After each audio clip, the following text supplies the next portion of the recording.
and you are watching or listening to the Style and Stewardship Podcast. Okay, so one of the things that I wanted to talk about, I see a lot of just conversation about histamine and histamine intolerance, and as someone who has been, I should say, still continuing to support myself through the process of clearing histamine and helping my body to react properly to histamine is super, super important. I am still there. I have progressed so much. There are things that I can eat now that I feel like I couldn't even look at before without having a major flare and a major horrible reaction. I didn't know what histamine intolerance was for years, literally, and I was going to all the things that you go to, which is all the over the counter things, the Claritin, the Zyrtec, the Zysol, I did it all because I thought that I was experiencing just seasonal allergies. But the difference was these quote unquote allergies, or so I thought, never ever went away. So it didn't matter if it was snowing outside, it didn't matter if it was the middle of spring, I had the same exact just allergy flares. And one of the things that happens with histamine is histamine builds up in the body, and if your body cannot break it down, then you are going to experience a myriad of symptoms. And these can look like, oh my gosh, they can look like hives. It can look like shortness of breath. It can feel like rapid heartbeat, which can actually lead some people to an anxiety attack. It can lead to insomnia because histamine is part of our sleep wake cycle because it is a chemical messenger within the body. It can feel like your skin is crawling, or if you get out into the heat for some reason, it can feel like something's crawling on your scalp even though nothing's there.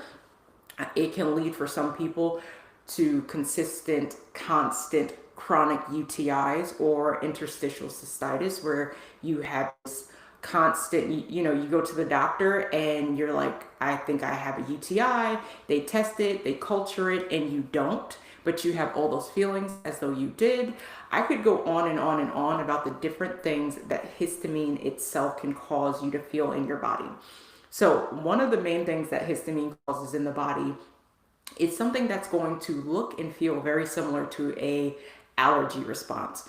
Why? Because that is what histamine does. It literally tells the body, the mast cells that are located all over your body, literally create histamine and tell it to go out to basically calm down anything that is causing what appears to be an allergy. So this is why you can do things like eat something one day and then another day you can't be, and it's not because of the food in and of itself necessarily, but it's what your body is not able to break down within the foods that you're eating, and that is the histamine that is naturally building up in the body. So I wanted to start here really quickly, just to give you that overview. You can look at other videos that I've done, but I wanted to do this specifically so I could answer questions. I get a lot of questions about histamine intolerance in real life as well as online. And since it's something that I have personal experience with and I'm a holistic nutritionist, I have a different approach and view of it than people who, may be nutritionists but haven't actually experienced histamine intolerance for themselves. So histamine intolerance is something that people are facing and they may not even know it, or experiencing and they may not even recognize it, because this is not a disease. This is not a disease state. This is not something that you catch from someone. This is something that your body is literally similar to an autoimmune disease, even though it is not a disease. And similar to that, you are going to be experiencing this chronically if your gut is a wreck. And depending on what has caused your histamine intolerance, I wanted to, just answer some of your questions that you may have. And the questions actually, I'm one of those people where if I ask a question, I need to know. Like I'm someone who asks why. So I'm literally just going to jump right into some of the questions that came through today. And then I'll share a couple more things about histamine. One of the other things that I wanted to share before I hop into answering some of these questions is I'm someone who is continuing to support themselves through this.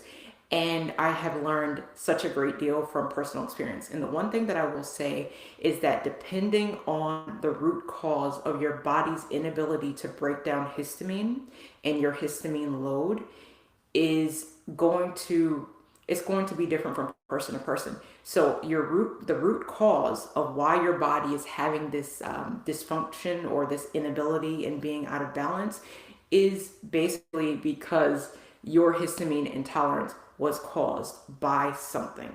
So everything has a root cause. There's a root cause if our bodies are not experiencing something the way that it should, or if our bodies are not doing things in the manner at which is quote unquote normal. So some of the things, let me grab over here and let's see. So I'm just going to look at the ones on my phone so I don't have to go from screen to screen. Let's see. So a couple of questions that came in were, this is the first one, can histamine intolerance be cured? So has a couple of parts to the question. So can histamine intolerance be cured? Histamine intolerance is not a disease. Therefore, there's no quote unquote cure for it. Histamine is something that is supposed to be in your body. It's supposed to be in my body. When we're approaching our nutrition, and I've shared it before about protein, there are essential amino acids that we need. Proteins are broken down into essential amino acids. Our body can only make 11 of them, and the other 9 we have to get from our food, which means we have to get it from the things that we're intaking in our diet. These are essential to so many functions in the body, from repair, building, rest, digestion. I mean, you name it, there's so many things that amino acids are responsible for. Histamine is created from the breakdown products of histidine or histidine, however you want to say that, which is an essential amino acid that we must get from our food. So keep that in mind. Our body needs something and has to take it in from our food, right? So we have to get this amino acid in because our body can't create it. So this is something that the body actually needs. So if you ever, went out there and it's like, everybody's like, don't eat things that have histamine and don't eat things that have histamine. Things that have histamine and produce histamine are different than the amino acid that breaks down into histamine, which is histidine. Your body needs it. Therefore, this isn't something to be cured. I think maybe more or less because it's chronic and because it can be so taxing on your body and your mental, it might be that question that comes up in that way where we're used to, having a symptom and we want that symptom to stop, or we want that sickness to go away. Histamine intolerance isn't a sickness. It's a state of the body being in dysfunction and being out of balance because it is not properly breaking down and excreting and getting rid of histamine, which is created from histidine that the body absolutely needs. So I'll get back to this question because I think I know what you mean by this, which is how do you get better, or how do we get things back into balance would be a way that I would approach that question. And nothing that I'm sharing here is medical advice. I am not a doctor. You go to your doctor if you have anything that's going out of whack in your body. As someone who believes in Jesus and believes in God and believes that God has created the body and the different foods for the body, and even the symptoms that our body gives us are literally signs that something's out of balance and something is off, right? And I believe that God has given us plenty of things to help us to heal and for the body to heal naturally. So next question, how accurate are blood tests to check histamine levels? And this person says, I have mine done numerous times a year. So histamine is not like taking, histamine is created in your body by the foods that you eat like every 10 minutes. So again, your body needs histidine that breaks down into histamine. So this isn't something that you can go to a doctor and get a blood test that they can run that can tell you about the function of your mast cells. And your mast cells are actually what create histamine. So in that way, you can see it. but there is no definitive amount of histamine one should have or shouldn't have. You can't go to the back of a food label and say this has such and such grams of this is going to produce this amount of histamine in the body, so I should only eat half of this. So it doesn't necessarily work like that, because our bodies are very unique, and the breakdown of histidine in the body and how well other organs in the body are working is going to impact how histamine is removed from the body. So it's one of those things that's complex, because it's something that we need, but we only even notice it when there's a problem with it. And that's what happens when you have histamine intolerance. Your body is literally at a place where it cannot tolerate histamine. And there is an analogy that's used as far as like a tub or a bucket, where every time you have something that contains histamine, which is not just what our food contains, it's also our environment. We'll get into that in a minute. But all of those things, they layer. And once you get to a point where your body is not accepting the breakdown, or can't break down the food or histamine that's created in your body, then that's when you experience these issues. Let me see.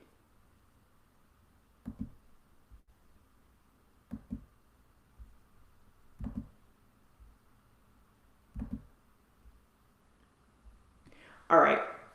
So the next thing that we can get into, and I had a little bit of a histamine situation a couple of nights ago, but it was due to me eating things that, since I have to work on my gut health and my gut can't really tolerate, it's really, really difficult for me to, have a ton of things that don't work well for me. And that's the next thing I'm going to get into, because that was another one of your questions.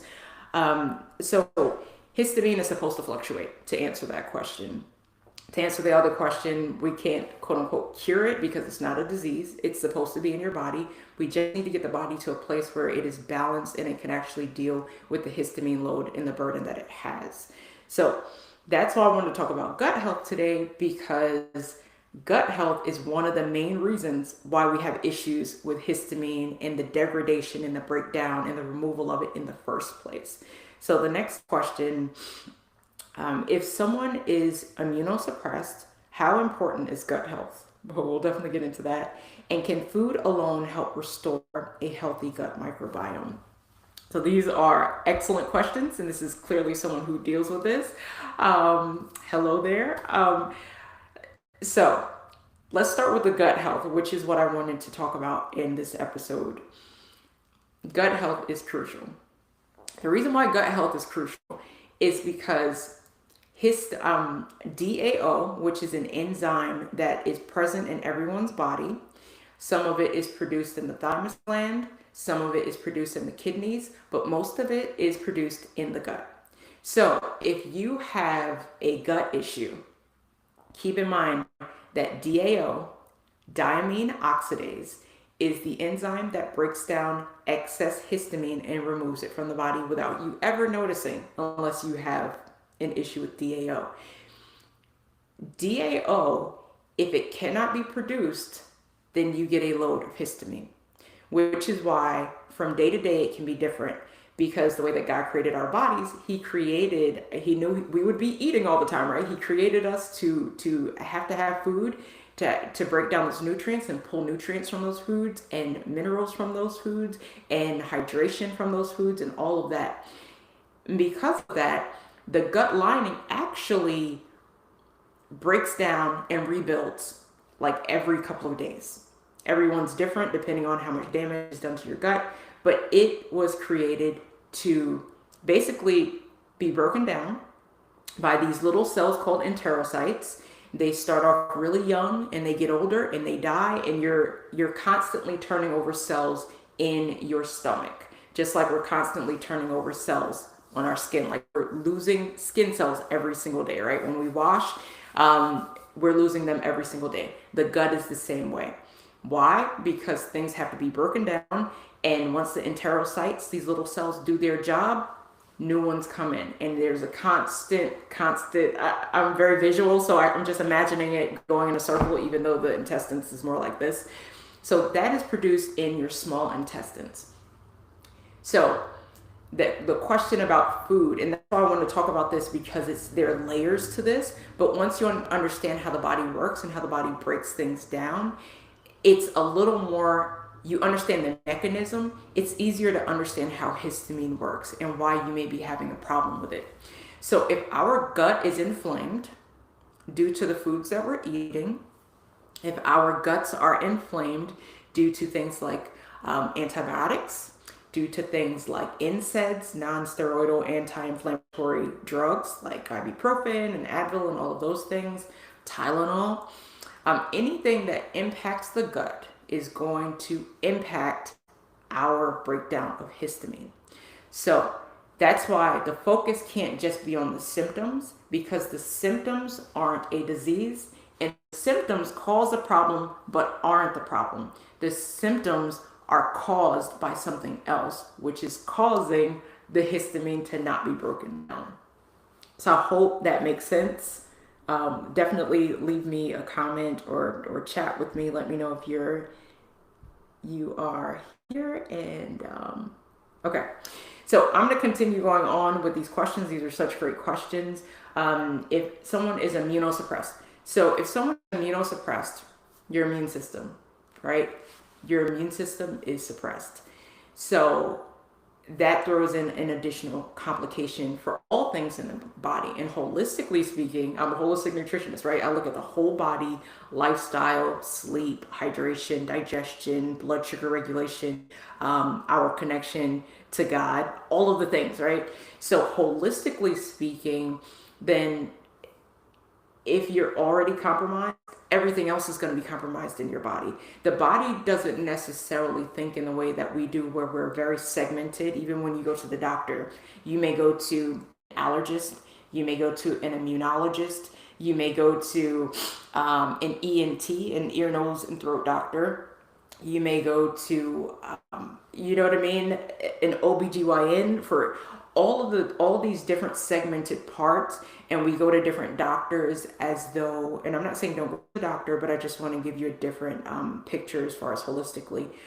You go to all these different doctors as though the body isn't connected to itself, as though the heart is not, cardiologist, as if the heart is not talking to the nerves, neurologist, right? So it's great that they have these specializations, but they don't necessarily look at things holistically and how they're impacting one another.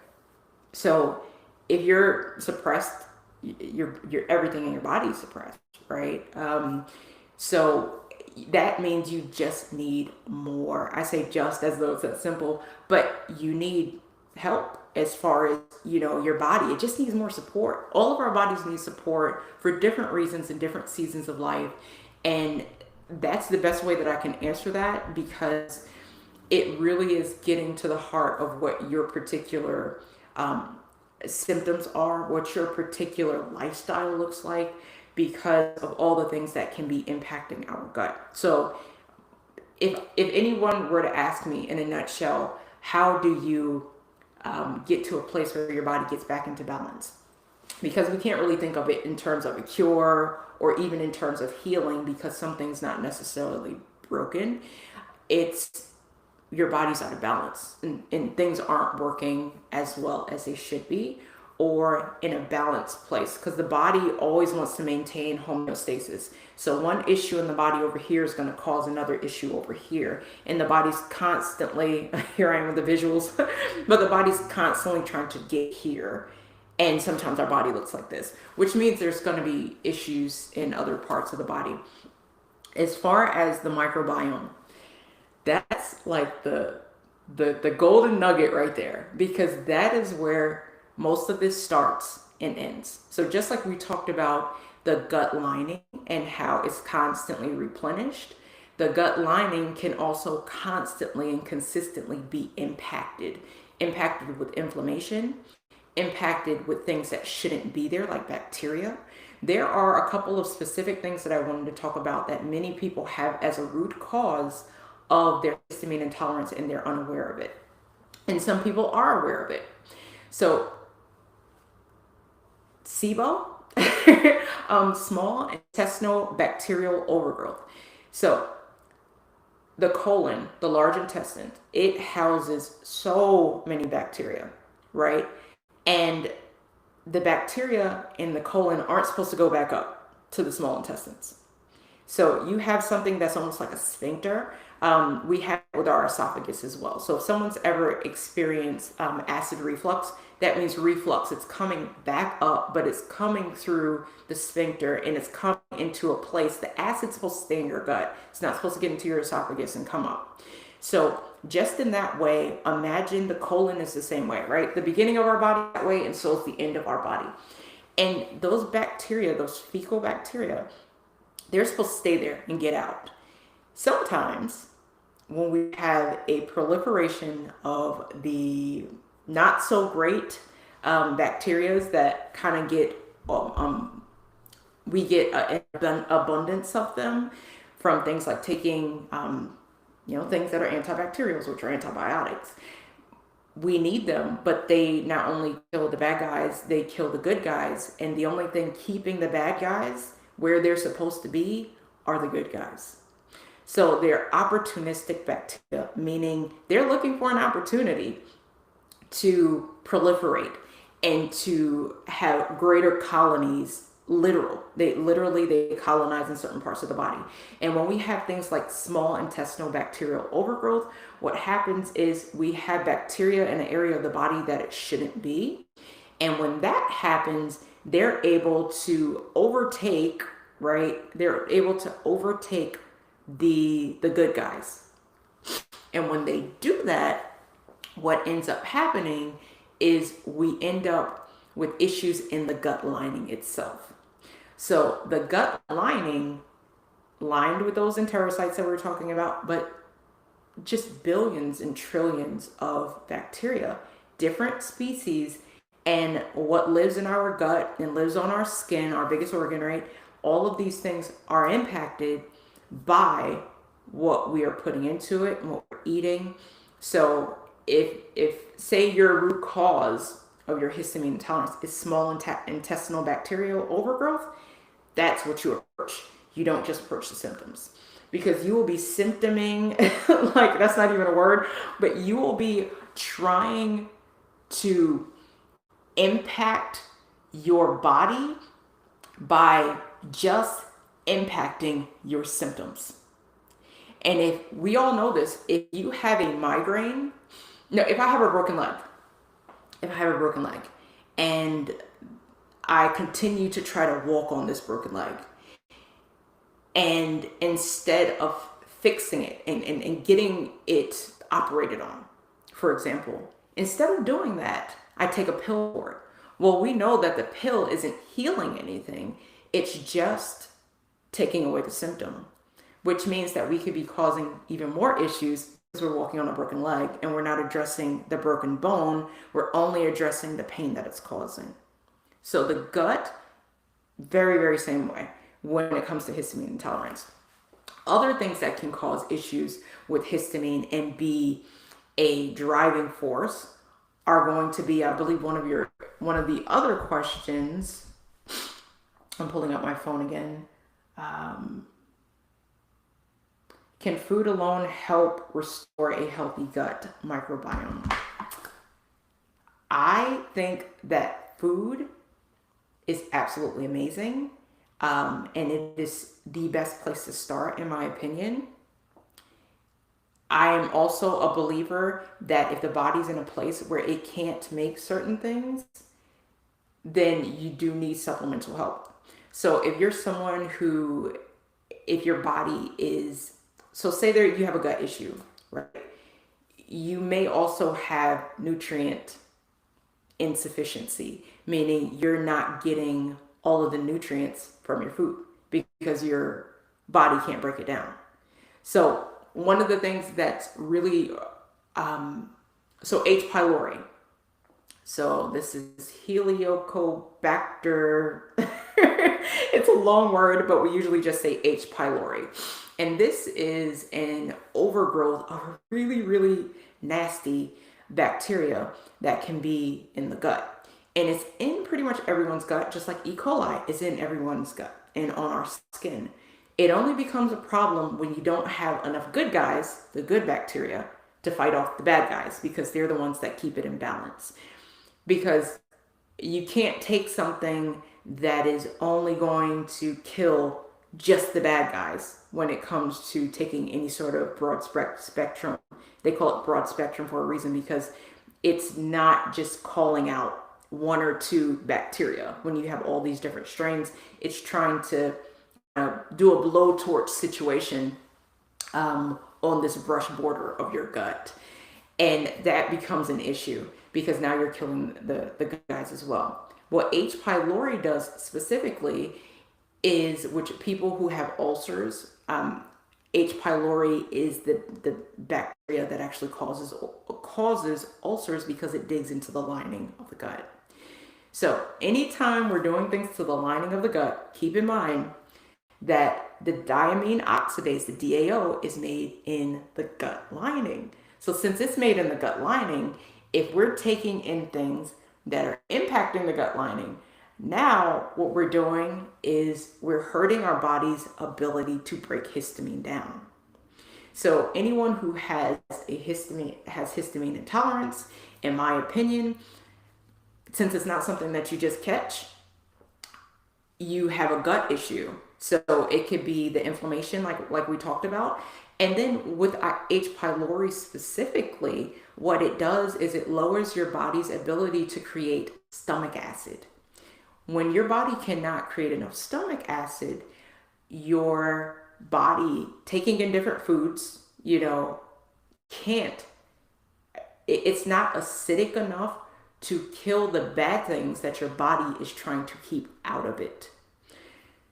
Leaky gut. So I talked about SIBO. I just touched on that briefly. I could talk about that for hours, because it is just, but you don't need to know all of that. You just need to know where to start looking. It's like we lost our ability for our DAO to work properly. So let's go find why. Let's find the last room we were in, so to speak, so we can figure out, why am I having this issue to begin with? What's going on in my gut in particular, so that my body can produce the DAO that it needs to produce. So working on the microbiome is healing your gut. It sounds very broad, but once we find out what's going on with your gut, that's when we can get to a place where we can actually start progressing forward. Because the more your gut is intact and that lining is intact, the better the ability of your body to create the DAO enzyme to break down the histamine to begin with. So I hope that makes sense, or just kind of gets you to start thinking in terms of, hey, I have histamine intolerance. What could have caused this? When did this start? There are other things that also impact our gut health. So now, instead of just looking at the symptom, let's look at all the things that are impacting our gut health. And that's a better place to start. Yes, we want to quell some of the things that we're experiencing. I take nettle, and I'll get to that in a moment. I take, camu for vitamin C. There are different things that I take so that I can lessen the burden of my gut doing all of this work, so that it can heal and repair, because it wants to. God made it so that it is constantly being renewed on a cellular level. Do food allergies cause, I'm reading this next question, do food allergies cause histamine intolerance to worsen? Yes. So if you have food allergies, you have food intolerances, I want to first tell you the difference. So a food allergy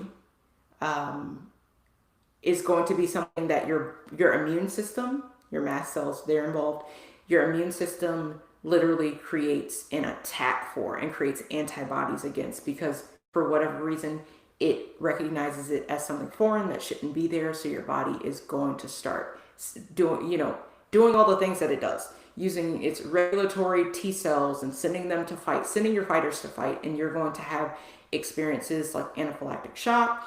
That doesn't happen to everyone, but things such as hives, issues breathing.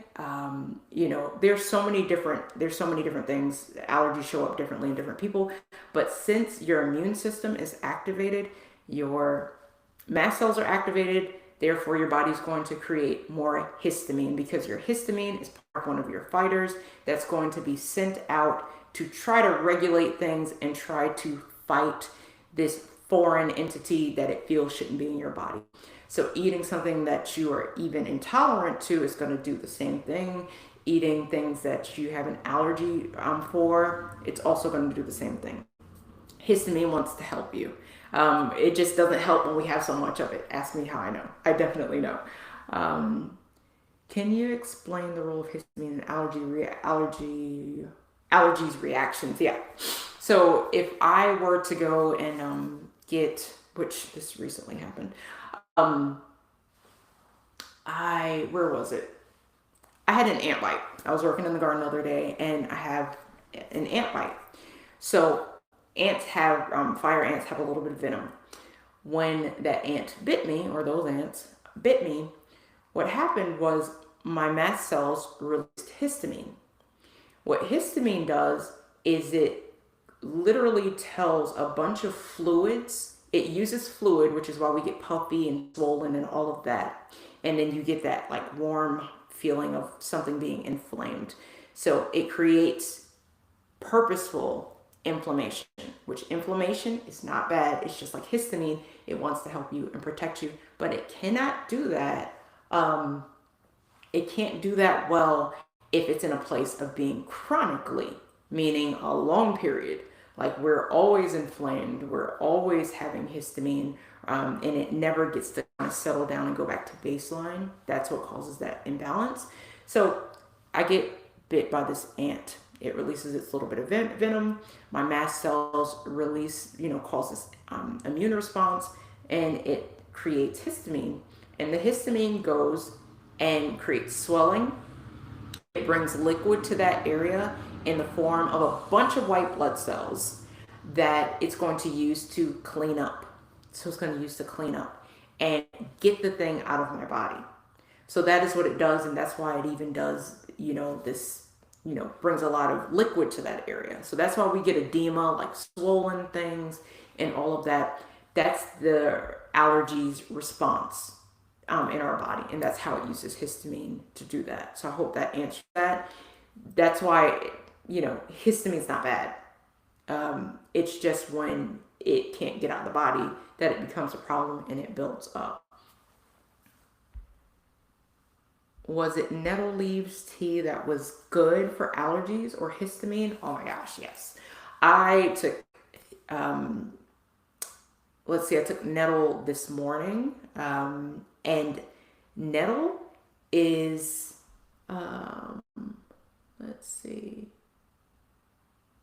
yes, histamine is involved in more than just food reactions. Histamine is also part of our sleep-wake cycle. So, one sec. See, that is real life. I'm right there with you. So histamine is a chemical messenger in the body. So one of the things that clued me into putting the pieces together for myself years ago was I was really, really struggling, not just with all of the hay fever like stuff, all the things that seem like food allergies and all of that, but I was experiencing horrible chronic, like I would maybe get 2 nights out of the week where I slept completely through the night. And when I would wake up in the middle of the night, and it causes insomnia because it's part of your sleep-wake cycle. It's a chemical messenger. So histamine's in your brain, histamine's in your skin. It's all over your body because your mast cells are all over your body. So I would just wake up and I would feel, we're talking about 1, 2, 3 o'clock in the morning, and I would be up for like 2 or 3 hours. I'd get a lot of reading done and the house was quiet, but it wasn't helpful to my daily life as far as having energy, especially being a homeschool mom and doing all of those things. So histamine is involved in more than just food reactions. That's just something that we're aware of just because we're experiencing it. Before you had histamine intolerance, you probably never even thought of it other than, around the spring, or if you experience hay fever or a bug bite or a mosquito bite or something like that, you probably never even thought about histamine. I know I didn't. Maybe maybe you did, but I certainly didn't until I started experiencing all the things that I was. So nettle is absolutely amazing because nettle actually tells your mast cells, the best way that I can say it is to calm down. It tells them to not be so over responsive, and it literally calms your mast cells down so they're not in this place of mast cell activation, and they're not telling your body to chronically pump out extra histamine, or helps it to deal with histamine. I like to use, I've actually graduated from using nettle tea to just using the nettle capsules, and I share all of that. There's a link in the description on YouTube for my full script account, and I have something on there where you go to the left hand of the screen, and it's even categorized like histamine intolerance in my favorites for that. And there's some other things that we can use as well for our histamine intolerance, and that is going to be, all of these things are antihistamines, and they're natural antihistamines. So that's going to look like nettle, that's going to look like quercetin, which everyone can't tolerate, that's going to look like vitamin C. And this is one of the things that I tell people and I share with people. I probably shared it a million times on my YouTube channel. Getting vitamin C from a food is way better than getting vitamin C like ascorbic acid that are going to be in a lot of like the vitamin C supplements, because vitamin C supplements tend to use a version of ascorbic acid or vitamin C. They use those words interchangeably, from fermenting Aspergillus niger, which is a black mold. And because of this, we end up having issues, because if mold creates more histamine. So that's the other thing that I wanted to talk about. If you are someone who is experiencing histamine, one of the reasons why you're told not to eat things like cheese, because cheese typically is a moldy thing. You might have issues with peanuts, which is why it can look just like another food allergy, because peanuts typically will house mold, or contain mold. And things like fermented foods, they might be, feeding not just the good guys, but the bad guys. And if you have small intestinal bacterial overgrowth, you are literally repopulating more and more histamine, because the bacteria that you're taking in they literally create histamine themselves as a byproduct of them eating certain foods. So there are several things that I could go into. I might do another one of these and just focusing on just one aspect of histamine intolerance, one aspect of the root cause of it.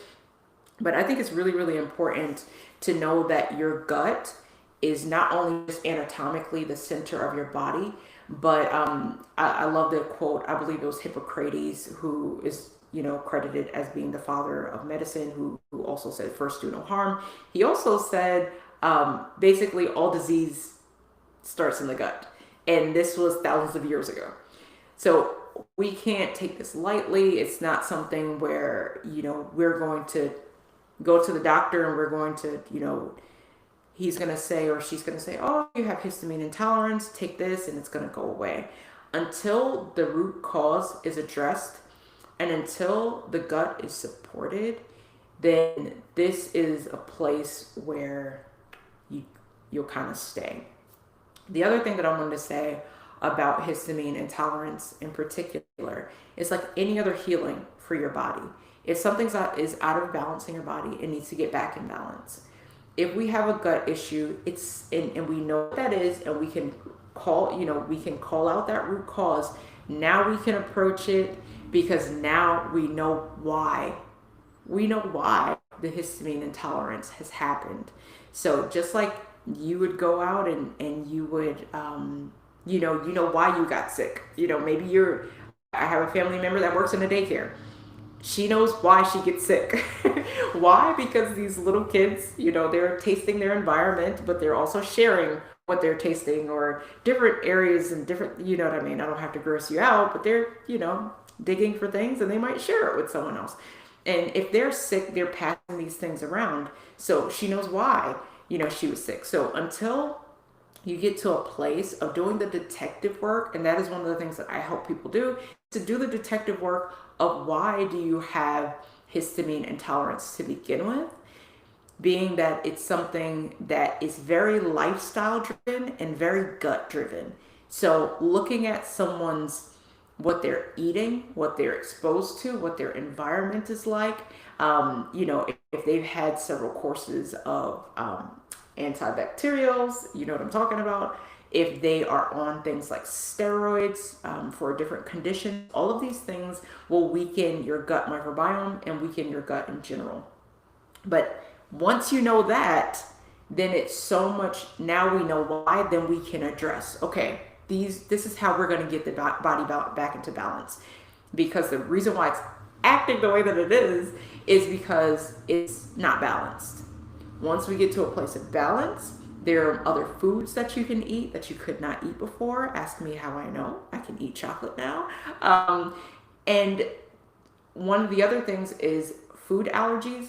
If you are consistently exposing yourself to that, you will be consistently telling your body to produce more histamine. So it doesn't mean that you're going to have histamine intolerance forever.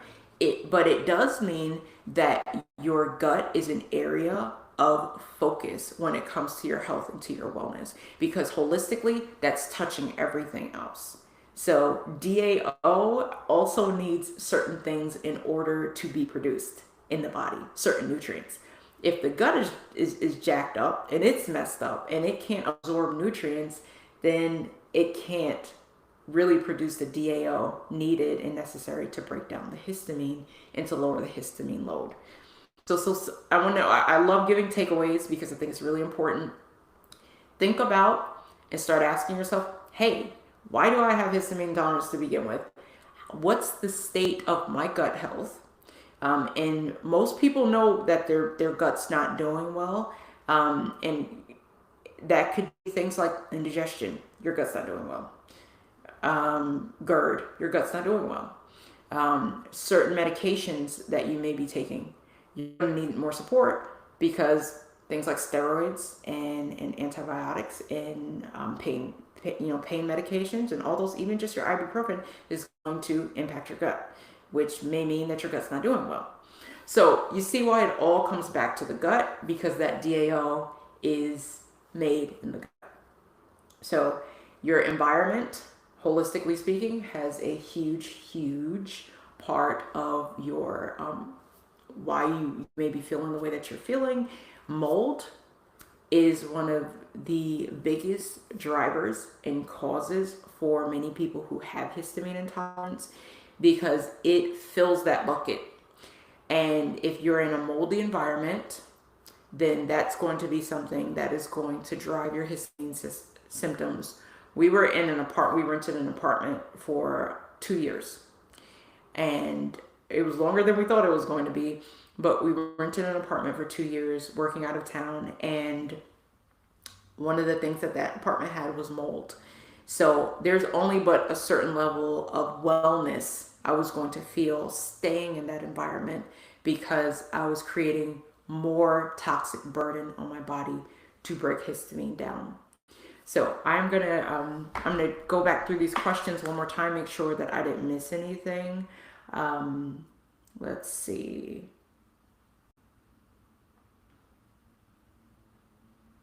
And if you are here live, thank you so much for being here. I know your time is precious, but I wanted to give this information so that it would be a starting place for you, because I believe in finding the root cause and not just focusing on the symptoms. The symptoms are literal breadcrumbs, and they're telling us something is wrong and something is off, but the symptoms are not a disease. And that's probably like one of those things, the way that we approach in our modern times, how medicine and how things are done, we look at the symptom as though it's the cause. The symptom isn't a cause. The root cause is the cause.